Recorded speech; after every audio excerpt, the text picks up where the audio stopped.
Reading of this passage, you'll notice several highlighted snippets of text. What I want you to do is garner meaning from these specific selections in order to answer the reasoning beyond the text questions that follow after the passage.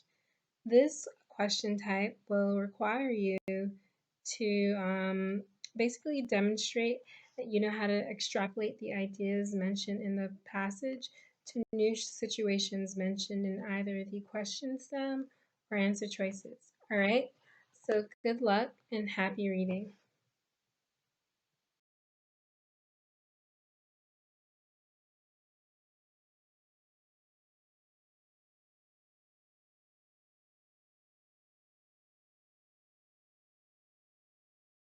One study found that these effects seem to have been driven by traits attributed to the faces, specifically power, a composite of ratings of dominance and facial maturity, and warmth, a composite of ratings of likability and trustworthiness.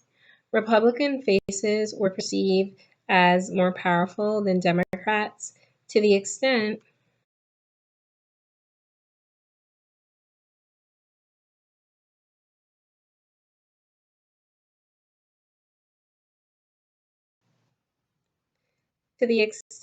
that a face was perceived as powerful, it was more likely to be categorized as Republican.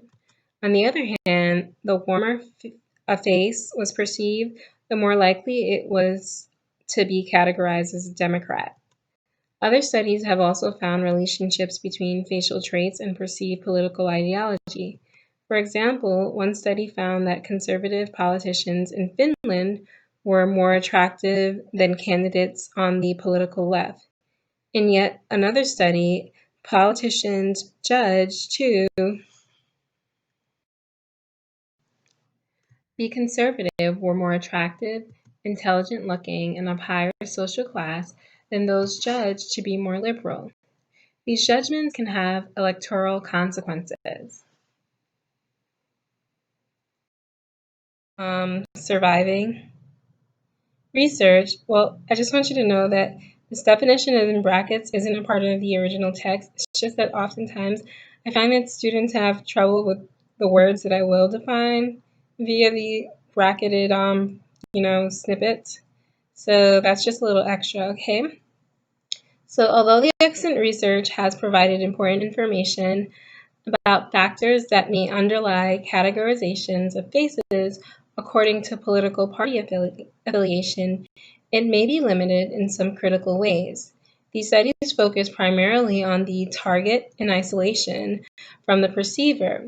It is important to note that this research draws from ideas based in an ecological theory of perception adapted to theories of ecological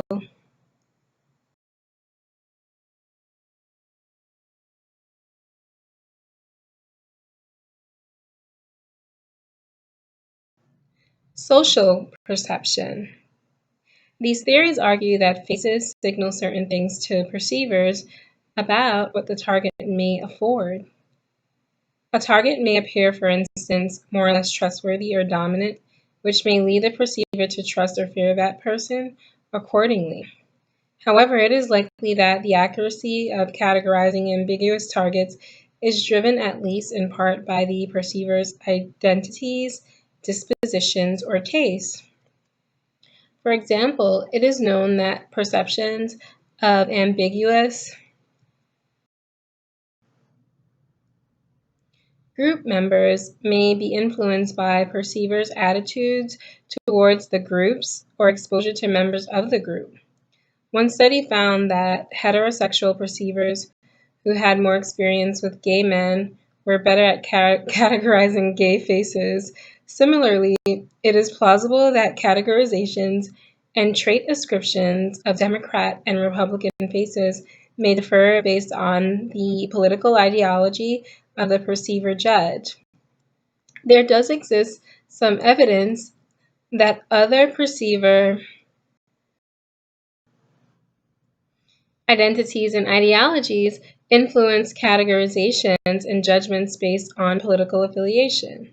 For instance, one study found that people categorize faces as political in-group or outgroup members largely as a function of likability. Another recent study found that perceiver gender influences ratings towards male and female politicians. Paragraph 3. Target political affiliation may interact with perceiver identity in another important way. In addition to accurate perceptions of political ideology, one study found that participants were more likely to classify faces as outgroup members than as in-group members. These findings are consistent with a more general in-group over-exclusion effect. The in-group over-exclusion effect is thought to be a result of motivated social cognitions related to social identity, such that people tend to be protective of the in-group. As a result of this protectiveness, perceivers may show a default bias toward categorizing others as outgroup members. This may be the case especially when groups are perpetually ambiguous. Not perpetually, perceptually ambiguous. For example, one group of scholars have observed an in-group over-exclusion effect for racially ambiguous targets, finding that Northern Italians, who had strongly identified as such, were more likely to exclude ambiguous targets that had a mix of Northern and Southern Italian features. The author describes. A. Perceiver judgment of another's religious affiliation is predicted by physical attributes and overall demeanor. B. Perceiver judgment of another's political affiliation is predicted by physical attributes and overall demeanor. Or C. Perceiver political ideology alters the relationship between perception of another's political affiliation and perceived traits. Definitely press pause if you need to, and I'll give you a moment to think.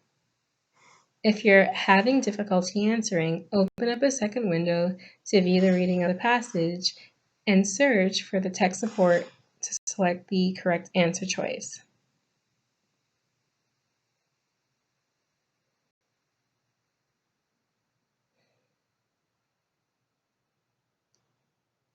All right.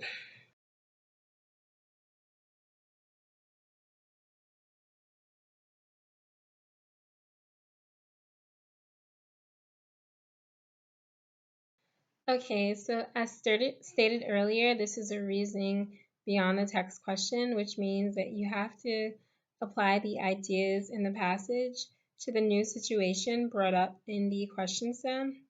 So let's get to it.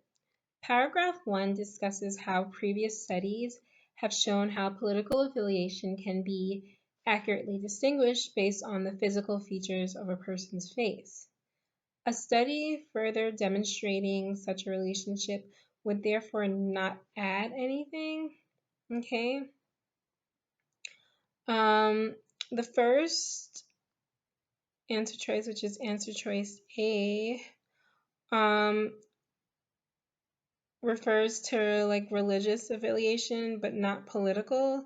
And the main concern of the passage is political affiliation. So these results wouldn't address any of the author's claims. The author then goes on to say in paragraph 2 that former studies have focused more on the relationship between facial features / demeanor and the accuracy of perceived political affiliation. So, a hypothesis examining how the perceiver's own political affiliation impacts judgment addresses the main claim in a way not covered by the passage, okay? So that's why the correct answer choice is answer choice C. Perceiver political ideology alters the relationship between perception of another's political affiliation and perceived traits. Photo of a man. According to the passage, which of the following features will most likely lead the group to believe the person in the photo is a Republican? Is it A, Republican paraphernalia, B, a friendly face, C, Caucasian features, or D, an expensive suit? Definitely press pause if you need to. I'll give you a moment to think. If you're having difficulty answering, open up a second window to view the reading of the passage and search for the text support to select the correct answer choice.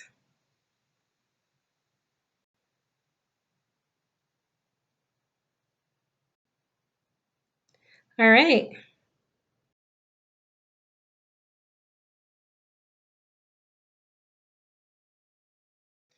Okay, so for this reasoning beyond the text question, we're going to take a look at paragraph 1 first.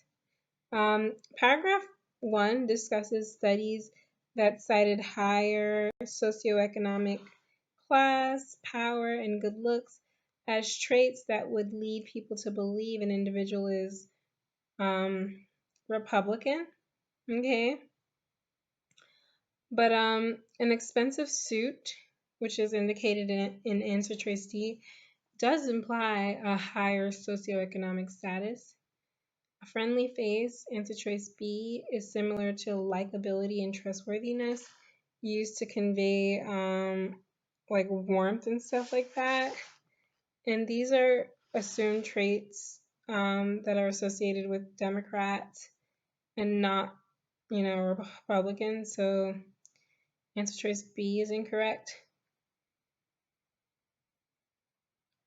And let's see, race is never directly discussed in the passage as a predictor of Republican affiliation, which is expressed here in answer choice C, and neither is Republican paraphernalia, okay?